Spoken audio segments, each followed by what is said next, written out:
Hey guys, and welcome to day 3 of my drawing challenge. Today is the most exciting video of all because I'm going to show you how you can combine the drawings that you did from homework, from live for the first 2 days. You're going to combine them into an illustration of a character. I'm going to show you one of the approaches that I use in my personal work, which is compositing from shapes. We're going to be creating a character just from basic shapes from the drawings that you have already created. So this is the character that I have drawn, and I'm going to show you a complete step-by-step process of how you can design a character just like that, but in your own way and in your own style. First of all, I'm going to quickly show you how I'm drawing the first 2 objects for the homework task. You know guys, right now I am very happy with my drawing and I just enjoy the process. It's like therapy to me, honestly. But there were times when, actually even not so long ago, when I was really inconfident about my own drawing. I was really scared of judgment, of what other people are going to say, and I just constantly felt like my drawing wasn't good enough. And all of these things really did not help me to improve my drawing.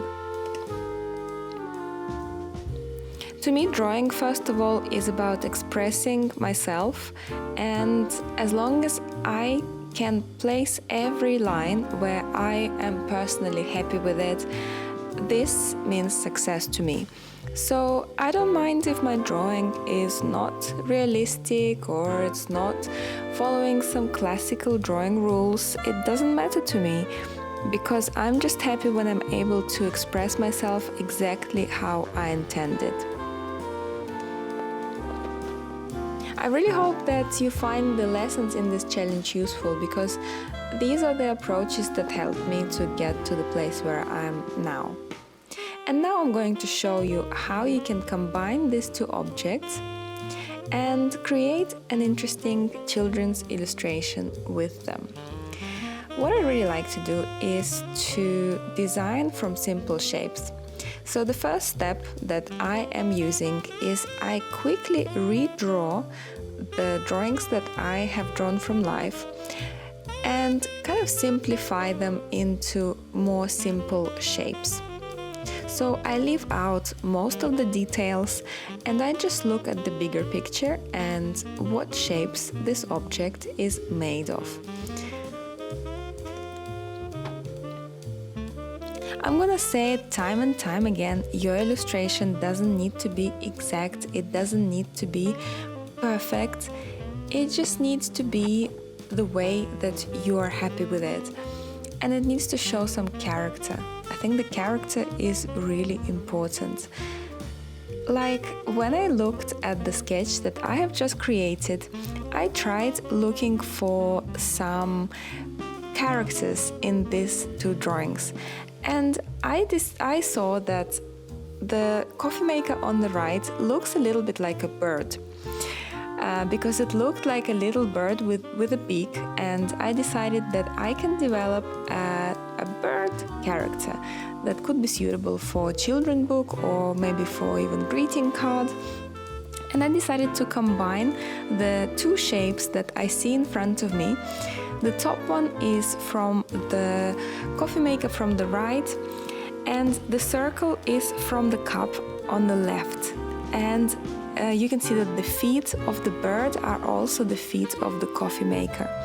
So I'm using some elements that I see in front of me, just using the basic shapes and just, trying to add a little bit more imagination and make this character look fun.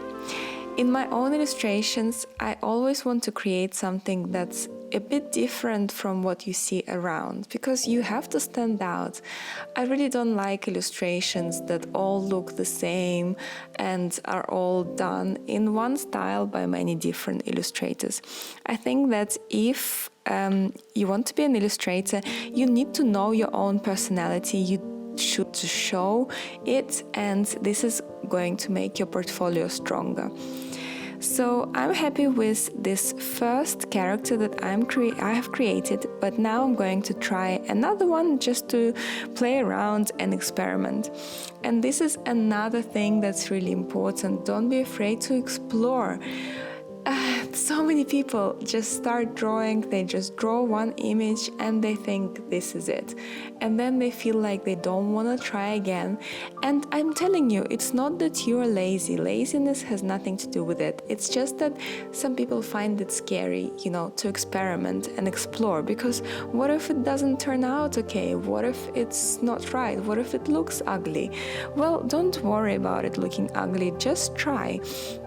Because it's fun, it's fun to try different shapes, to put them together in different ways, and then you can always compare two drawings and see which one you prefer, or even keep combining them again and again.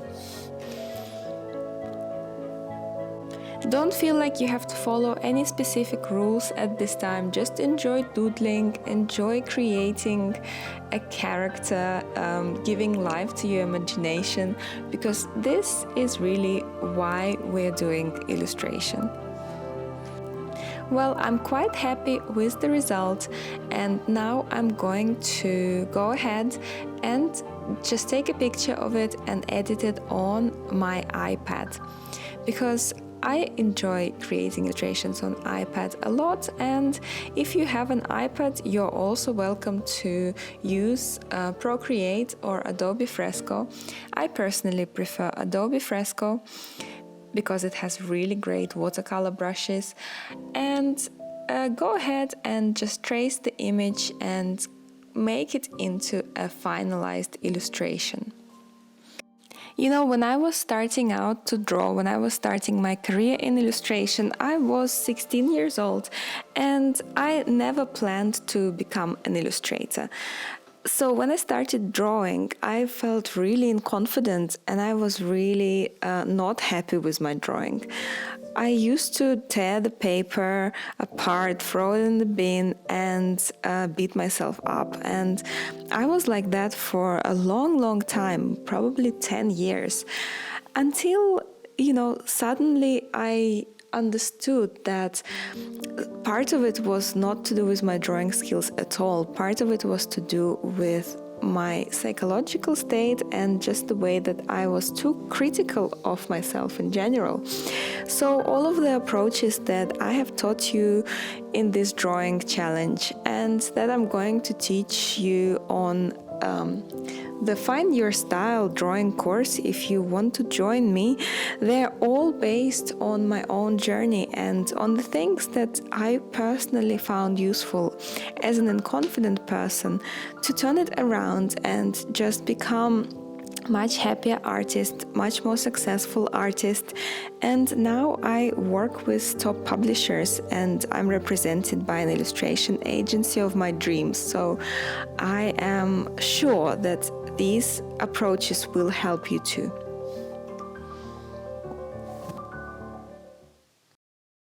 Well, I really hope that you found this video useful.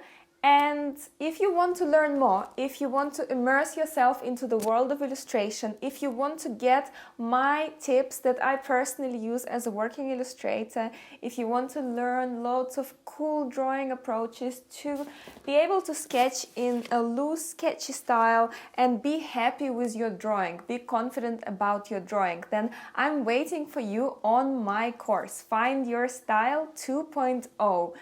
And yeah, I really hope to see you there. I look forward to working with you.